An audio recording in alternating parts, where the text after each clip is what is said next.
Here we go, guys. Wednesday. 3 down. 2 to go. All right. Here we go. You know, guys, 1980 finally did something for the first time. Yeah.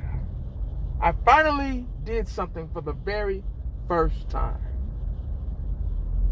I went back and watched Micah Parsons' little rant video, I guess you could call it that, about the defense and about how they lost and how he felt and throwing people under the bus and all that stuff. Even throwing himself under the bus. And if I can remember correctly, I think this is what he said. He said the effort just wasn't there. The lack of basic fundamentals of the game of football were not there. You have a standard, and we did not meet up to that standard. We will fix this. It's early in the season. We have plenty of time. Just one game, guys. We have plenty of time to fix this.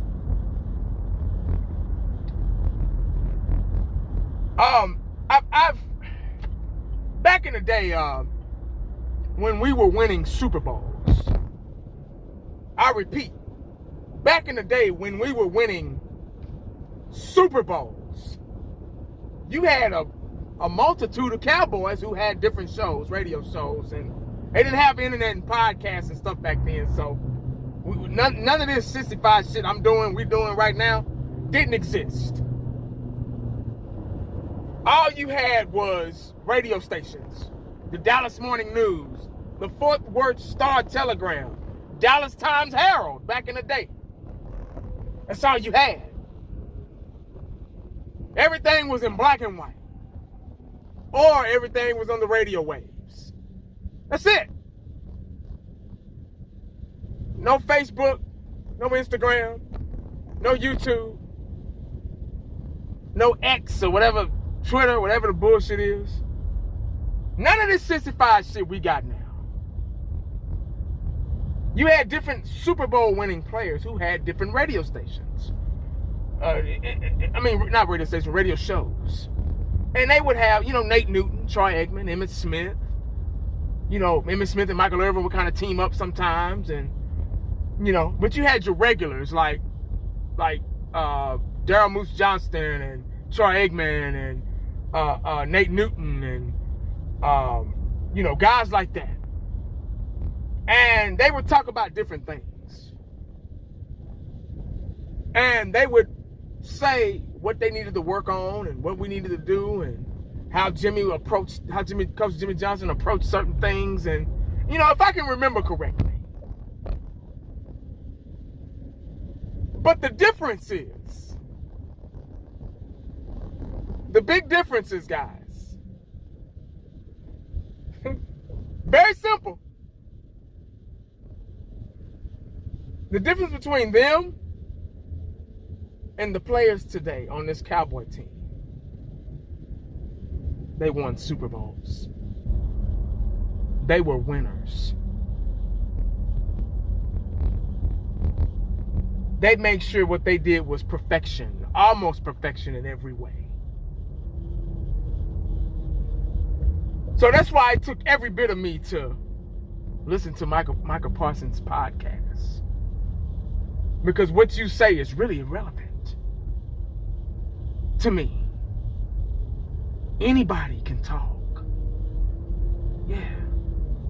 Anybody can run their mouths about what they're gonna do.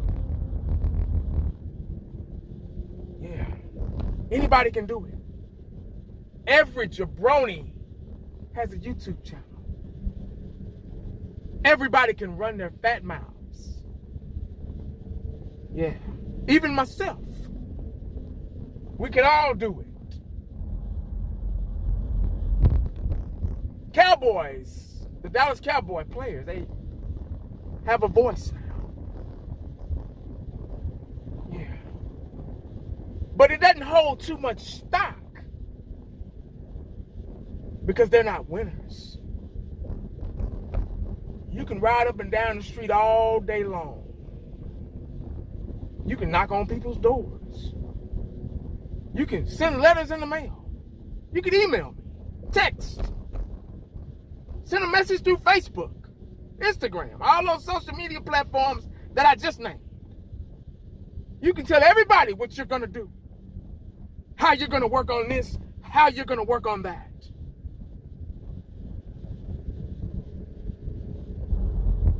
But it doesn't matter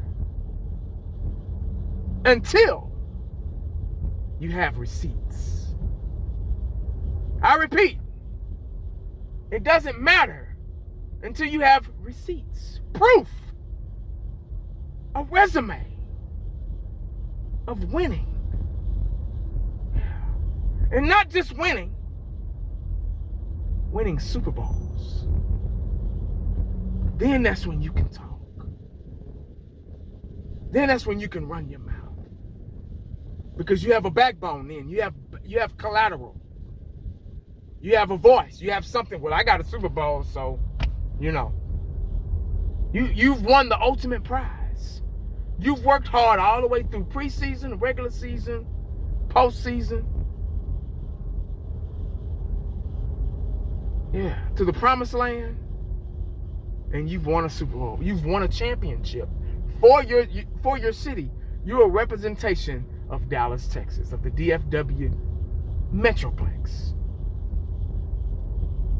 Yeah. That's when it's okay to run your mouth. But I was just a little curious about what he was saying. And you really can't say much with 2.5 tackles. One tackle. No. Yeah, 2.5 tackles. I think one tackle was assisted. No, I think he had 2 tackles or something like that, and one was assisted. So technically, you only had 1 tackle last week against the Saints. And I heard him running his mouth about, oh, we're going to get better. We're going to work on this. And this is what happened. This is why. Y'all didn't just get out there and line up yourselves and go against nobody.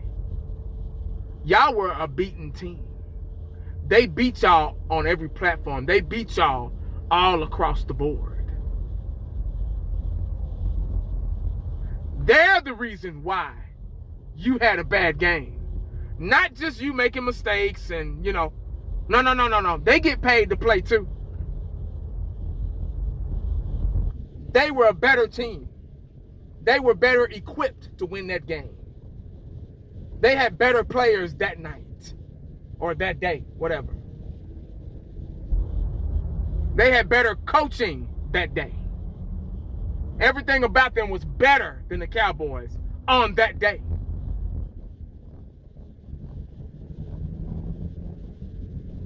So don't make it seem like, we just, made some mistakes here and, we'll fix this and we'll fix that. And the next team you're going to face is they're paid to play too. And guess what?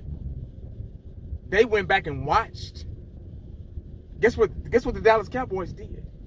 They gave not only us, not only me, not only the fan base, they gave the Baltimore Ravens a cheat sheet. Yeah. They gave the Ravens a cheat sheet on how to approach this Sunday's game versus the Dallas Cowboys. Shh, they got a cheat sheet, guys. Yeah, Baltimore got it. They got all the answers. They got every answer, man. Yeah, they got a cheat sheet. All they got to do, you know what their cheat sheet is?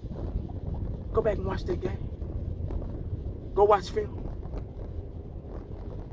That's letting them further know how to stop and beat the Cowboys. Strengths and weaknesses. What we're lacking, they know. As well as everybody else is gonna know. Not just Baltimore. Other teams are gonna go back and watch. Our other future opponents down the line, they're gonna go back and watch that game. Yeah. That's what they're gonna do. The Dallas Cowboys just gave all the answers to the test. Yeah. The only way out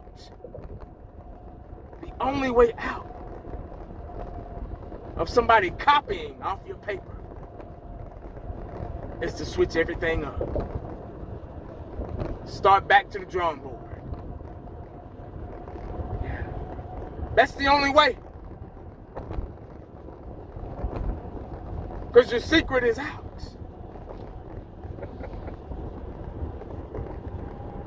Let me know what y'all think about that, man. Make sure you stay cowboyed up, prayed up, because you never know.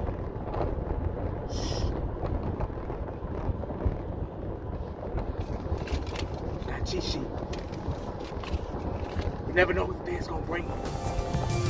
I'll bet you, boy.